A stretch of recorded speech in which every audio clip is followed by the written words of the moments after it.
लोक मित्र लाइव, जंग सच्चाई की। देखिए, मैं 1984 से राजनीति में हूँ और सबसे पहले मुझे मरहूम राजीव गांधी साहब ने टिकट दिया। मैं 84 में लड़ा, शरद यादव साहब से मुकाबला था, मैं जीता और पहली दफ़ा सांसद बना। और उसके बाद मैं 5 दफ़ा सांसद रहा, विदेश मंत्री भी बना देश का, स्वास्थ्य मंत्री भी बना। कई दफ़ा मैंने अपने मुल्क की नुमाइंदगी की यूनाइटेड नेशंस में, वर्ल्ड हेल्थ असेंबली का भी मैं अध्यक्ष बना और मुझे बहुत सारे मौके मिले अपनी देश की सेवा करने का, हिंदुस्तान के लोगों की सेवा करने का। पिछली कुछ सालों में मैंने ये महसूस किया कि जो भारतीय जनता पार्टी की नीतियां हैं, अगर उत्तर प्रदेश में कोई भी उनसे मुखालफत कर रहा है या लड़ाई लड़ रहा है तो वो समाजवादी पार्टी है। और मैंने अपने लोगों के साथ समाजवादी पार्टी में दाखिल हुआ और पिछले यूपी के इलेक्शन में अखिलेश जी के साथ कंधे से कंधा मिला के चुनाव में उनकी मदद की। नतीजे आपके सामने हैं कि कम से कम कोई 80 सीटें ऐसी थीं जो समाजवादी पार्टी 2000 से कम वोटों से हारी और हमारी कोशिशों के बावजूद भी उत्तर प्रदेश में हमारी सरकार नहीं बन पाई। जब इंसान राजनीति में आता है तो उसके 2 मकसद होते हैं, देश की सेवा करना, मगर सेवा उस वक्त हो सकती है जब उस आदमी को भी ताकत दी जाए तो सेवा में और दम आ जाता है। मुझे हमेशा एक बात का ख्याल रहता है कि जब मेरे पिताजी राजनीति में जाना चाहते थे तो वो महात्मा गांधी जी से मिलने गए और गांधी जी ने बहुत प्यार से उनके सर पे हाथ रखा और कहा कि तुम पहले अपनी 1 लाख रुपए साल की आमदनी कर लो। उस जमाने में 1 लाख बहुत होता था। और जब मेरे पिताजी ने पूछा क्यों, तो बोले ना देश के साथ बेईमानी करोगे ना लोगों के साथ बेईमानी करोगे। उस सोच से राजनीति में मेरा परिवार आया और मैं भी उसी सोच से आया कि हमें किसी इंसानों में फ़र्क नहीं करना चाहिए।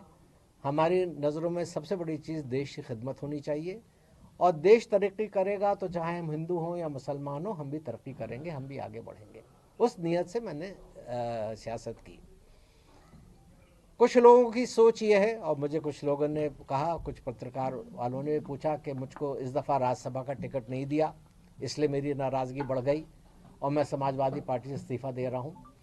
मगर पिछली दफ़ा भी इन्होंने मुझे राज्यसभा का टिकट नहीं दिया, मगर मैंने इस्तीफ़ा नहीं दिया क्योंकि उन्होंने जावेद अली खान साहब को दिया, एक मुसलमान को इन्होंने टिकट दिया। जब हमारा नारा है पीडीए और ख़ास तौर से ये 2024 का जो चुनाव आएगा उसमें हम पूरी मिसाल बनाए हुए हैं कि हम पीडीए के नाम पे चुनाव लड़ेंगे, तो मेरी एक अंग्रेज़ी की कहावत है कि actions speak louder than words. आप करके दिखाइए जो आपकी नीयत है। और टिकट कैसे दिए गए वो आपके सामने है, 2 अपर कास्ट, 1 दलित। और वो मुसलमान जिसने पिछले यूपी के चुनाव में 80% वोट समाजवादी पार्टी को दिया, उसका कहीं नाम निशान नहीं है। मैंने अखिलेश जी को खत लिखा है और उसमें मैंने ये लिखा है, आपने मुझे टिकट नहीं दिया, मुझे इसका अफसोस नहीं है, आपने किसी मुसलमान को टिकट नहीं दिया, मुझे इसका ज़्यादा अफसोस है। और इसलिए मैं ये कदम उठा रहा हूँ कि अगर आप पीडीए के नाम पे चुनाव लड़ना चाहते हैं तो पीडीए की आपने तो मिसाल ही ख़त्म कर दी। स्वामी प्रसाद मौर्य साहब नाराज़, वल्लभी पटेल जी नाराज़, कई विधायकों का फ़ोन मेरे पास आया है कि हमारी पार्टी में क्या हो रहा है, कैसे हम लोग आगे जाएंगे। तो मैंने और मेरे साथ बहुत सारे लोग, क्योंकि मुझे अब 40 साल हो गए हैं राजनीति में, तो 40 साल में रिश्ते बहुत बनते हैं और 40 साल में बहुत सारे लोग मेरे साथ जुड़े हैं। मैंने अपना इस्तीफ़ा देने का समाजवादी पार्टी से नहीं, मैंने इस्तीफ़ा दे रहा हूँ राष्ट्रीय सचिव के पद से, राष्ट्रीय महासचिव के पद से मैं इस्तीफ़ा दे रहा हूँ, क्योंकि हमें अगर कोई भी आगे कदम करना है तो वो मैं अकेला नहीं उठा सकता। मेरे साथ बहुत सारे लोग जुड़े हुए हैं, मुझे उनसे भी राय मशवरा करना है। हमारे बगल में आबिद रज़ा साहब बैठे हुए हैं, वो भी सचिव हैं, राष्ट्रीय सचिव हैं समाजवादी पार्टी के। योगेंद्र पाल सिंह मेरे पीछे खड़े हैं, ये भी राष्ट्रीय सचिव हैं समाजवादी पार्टी के। लोधी राकेश राजपूत मेरे बगल में बैठे हैं, ये भी राष्ट्रीय सचिव हैं समाजवादी पार्टी के। साजिद अली साहब यहाँ पे आए हुए हैं, यहाँ खड़े हुए हैं, ये उत्तर प्रदेश समाजवादी पार्टी के सचिव हैं। बहुत सारे लोग योजना सभा से जुड़े हुए हैं, बहुत सारे लोग अलग अलग पद पे हैं, सब आए हुए हैं यहाँ पे। तो हम लोग देखिए, ये लोग अपना फैसला लेंगे। आज तो ये सिर्फ मेरी बात सुनने आए थे, और जब मेरे साथ बैठे हुए हैं तो उसका मेरे ख्याल में उससे ज़्यादा सबूत की तो और कोई ज़रूरत होनी नहीं चाहिए। ये जो कदम उठाएंगे ये कल उठा लेंगे, परसों उठा लेंगे, जो भी ये करेंगे। अगर मेरा जो आपने सवाल पूछा है, मेरे ख्याल में ये सब हट जाएंगे। तो क्या शेरवानी साहब, अखिलेश यादव का जो पीडीए फार्मूला है सिर्फ हवा में है? क्या वो जमीनी स्तर पर अखिलेश यादव उसको नहीं उतार पा रहे हैं, उसको प्रतिनिधित्व नहीं दे पा रहे हैं? पीडीए में अगर देखा जाए तो अगर राज्यसभा की बात करें तो सिर्फ दलित के तौर पे डी है, और पी और ए दोनों गायब हैं। बीच का डी है, आगे का और पीछे का दोनों जो है वो शब्द गायब है। मेरे ख्याल में तो वो इसको लेके सीरियस नहीं है। अच्छा, क्योंकि अगर जैसे मैंने आपसे कहा कि actions speak louder than words, अगर वो इस दफ़ा सिर्फ पीडीए के हिसाब से टिकट देते, यहाँ मैं किसी एक इंसान की बात नहीं कर रहा हूँ, मगर तीनों समुदायों को जोड़ते तो उनका जो ये मैसेज है ये बहुत तेजी से आगे बढ़ता है। साहब, सुना है कि आप बसपा में जा रहे हैं, बदायूं से लोकसभा चुनाव लड़ेंगे? नहीं, इसमें कोई सच्चाई नहीं है कि मैं बसपा में जा रहा हूँ। यहाँ लोगों ने ज़रूर ये सवाल उठाए और कहा कि आप चुनाव लड़िए, आप जाइए, मगर जैसे मैंने आपसे कहा, आज ये मेरा पहला कदम है। और मेरे साथ क्योंकि इलाहाबाद के लोग जुड़े हुए हैं, मेरे साथ आगरा के लोग जुड़े हुए हैं, मेरे साथ एटा के लोग जुड़े हुए हैं, मेरे साथ बरेली के लोग जुड़े हुए हैं। जहाँ जहाँ मैं जाता हूँ वहाँ बहुत सारे लोग हैं। तो ये कुछ ऐसे फैसले हैं कि हमें मिल के करने हैं।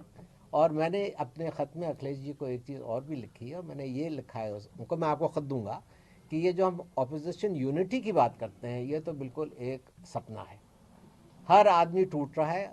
अपोजिशन को ज़्यादा दिलचस्पी आपस में लड़ने की है, मगर एक होके रूलिंग पार्टी के खिलाफ लड़ने में मुझे कोई इनकी दिलचस्पी नजर नहीं आती। क्या समाजवादी पार्टी में मुसलमानों की अनदेखी हो रही है, यही वजह है कि इस पद से आपको इस्तीफा देना पड़ रहा है? इसी के साथ मेरा सवाल है कि मौजूदा समय में अगर देखा जाए तो सबसे ज्यादा उत्तर प्रदेश में, चाहे वो बुलडोजर के शिकार हों या तमाम तरह की प्रताड़ना के शिकार हों, इनकाउंटर के शिकार हों, बहुत सारे मुसलमानों के साथ घटनाएं हो रही हैं, भेदभाव की बातें आ रही हैं। और ऐसे में अखिलेश यादव क्या मुसलमानों के मुद्दों पे खामोश हैं, मुसलमानों को प्रतिनिधित्व देने के नाम पे खामोश हैं? तमाम चीजें हैं जो यहाँ पे ये बात मैंने उनसे कई दफ़ा उठाई कि, और ये मेरे ख़त में भी आप पढ़ेंगे कि मैंने ये कहा कि मुसलमानों से बराबर दूरी बढ़ती चली जा रही है। अगर हम उनके जायज़ चीज़ों पे भी आवाज़ नहीं उठाएंगे, अगर हम उनकी जायज़ तकलीफ़ को भी नज़रअंदाज कर देंगे, तो ये तो बिल्कुल सही है कि वो हमसे दूर होते चले जाएंगे। और नहीं बोल रहे हैं, आज एक ऐसा माहौल बन गया है मुल्क में कि जातियों पे ही और सही चीज़ बोलने के लिए लोग तैयार नहीं है। तो क्या आपने बसपा के साथ पूरा फुल स्टॉप लगा दिया है, कोई गुंजाइश नहीं है? नहीं नहीं नहीं नहीं, मैंने किसी के साथ फुल स्टॉप नहीं लगाया है, मैंने बीजेपी के साथ भी फुल स्टॉप नहीं लगाया है। तो आपने ये भी कहा है अपने लेटर में कि आप ये साफ करें कि बीजेपी से अलग कैसे है समाजवादी पार्टी। हाँ, ये शब्द आपके लेटर में है। हाँ, कि बीजेपी से कैसे अलग है। क्या मान रहे हैं कि समाजवादी पार्टी भी बीजेपी की राह पे, बीजेपी के कदम पे चल रही है? खास तौर से पीडीए को लेकर मैंने ये सवाल रखा है। मैंने कहा जो आपने इस वक्त जो फैसला लिया है इस दफ़ा राज्यसभा की टिकट देके, तो आप में और उनमें क्या फ़र्क है? ये मैंने नहीं कहा कि आप उससे क्या वो हैं।